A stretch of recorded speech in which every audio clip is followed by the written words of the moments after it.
Back to news. Vijayawada పశ్చిమ నియోజకవర్గంలోని TDP cadre అయోమయంలో ఉంది. నియోజకవర్గంలో టీడీపీకి ఇన్ఛార్జ్ లేక క్యాడర్ కొట్టుమిట్టాడుతుంది.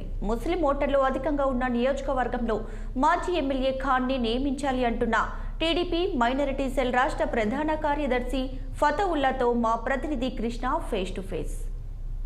పశ్చిమ నియోజకవర్గ తెలుగుదేశం ఇప్పటి వరకు ఇన్ఛార్జ్ లేకపోవడం చాలా బాధాకరం అని చెప్పేసి, ఇన్ఛార్జ్ ఉంటే వెంటనే రాబోయే ఎన్నికలను దృష్టిలో పెట్టుకుని తెలుగుదేశం పార్టీకి గెలుపుని ఈజీగా తీసుకొస్తాము, అది కూడా మైనారిటీకి ఇస్తే మా విజయం చాలా త్వరగా విజయం తీసుకురావడానికి ఆస్కారం ఉంటుందని మనతో ఉన్నారు ముస్లిం మైనారిటీ యొక్క ప్రధాన కార్యదర్శి తెలుగుదేశం పార్టీకి ఫతవుల్లా గారు. వారిని అడిగి తెలుసుకునే ప్రయత్నం చేద్దాం.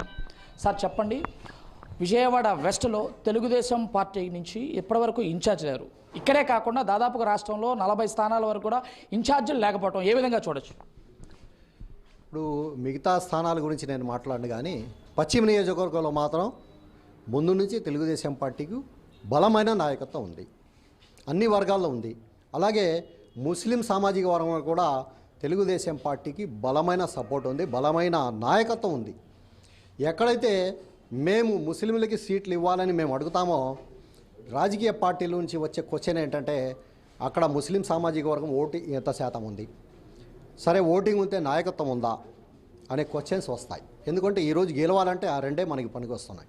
ఇక్కడ పశ్చిమ నియోజకవర్గం చూస్తే మన ఓటింగ్ కూడా ఉంది, ముస్లిం సామాజిక వర్గానికి 50,000 ఓట్లు పైన ఉన్నాయి. అలాగే నాయకత్వం అయితే బలంగా ఉంది నాయకత్వం.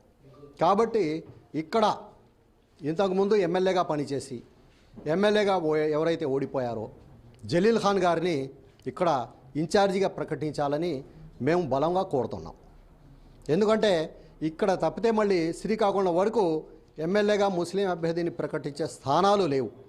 ఒకవేళ స్థానం ఉన్నా కూడా ఇంత బలమైన ముస్లిం నాయకత్వం లేదు. కాబట్టి ఇది ఎట్టి పరిస్థితుల్లో కూడా ముస్లిం అభ్యర్థికి ఇక్కడ పోటీ చేసే అవకాశం ఇవ్వాలని, ముస్లిం అభ్యర్థుల్లో మళ్ళీ బలమైన వ్యక్తి జలీల్ ఖాన్ అని మేము కోరుతున్నాం. ఇంకోటండి, ప్రధానంగా తీసుకున్నట్లయితే వైఎస్ఆర్ కాంగ్రెస్ పార్టీ వచ్చిన తర్వాతే ముస్లిమ్స్కి న్యాయం జరిగింది, 5 శాసనసభ స్థానాలు ఇచ్చాము, ఒక చోట ఓడిపోయినా కూడా ఎమ్మెల్సీ ఇచ్చాము అనే చెప్పేసి వైఎస్ఆర్ కాంగ్రెస్ పార్టీ అయితే ముస్లిమ్స్ అంతా కూడా మాతోనే ఉన్నారని బలంగా చెప్తుంది. దాన్ని ఏ విధంగా చూడండి? మేము ఒకటే చెప్తున్నామండి, సూటిగా మీకే అడుగుతున్నాం. ముస్లిం సామాజిక వర్గానికి న్యాయం చేసింది వైసీపీ ఒకవేళ అనుకుంటే, పశ్చిమ నియోజకవర్గంలో ముస్లిం సామాజిక వర్గానికి 1 కోటి రూపాయలు కాదు కదా 10 లక్షలు ఖర్చు పెట్టింది చూపిస్తే నేను తెలుగుదేశం పార్టీకి రాజీనామా ఇచ్చి రాజకీయం వదిలేసి వెళ్ళిపోతాను. ఎవరైనా 10 లక్షలు ఖర్చు పెట్టింది చూపిస్తే, ఇక్కడ మన పక్కనే ఒక ఫర్లాంగ్ దూరంలో 15 కోట్ల రూపాయలతో షాదీఖానా కట్టింది ఎవరు? తెలుగుదేశం ప్రభుత్వం కాదా? జలీల్ ఖాన్ ఎమ్మెల్యేగా ఉన్నప్పుడు కాదా?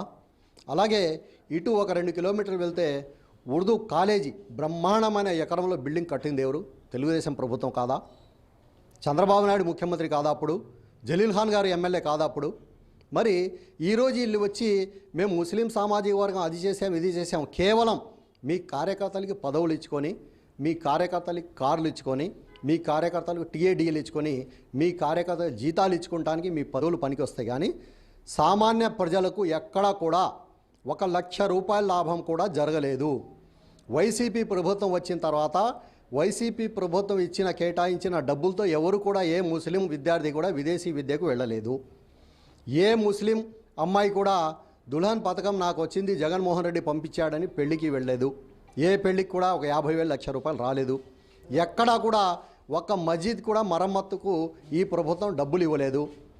ఎక్కడా కూడా పోని హజ్ హౌస్ కడపలో కట్టి కోట్ల రూపాయలతో హజ్ హౌస్ తమ 9.5 ఏళ్ల పాలనపై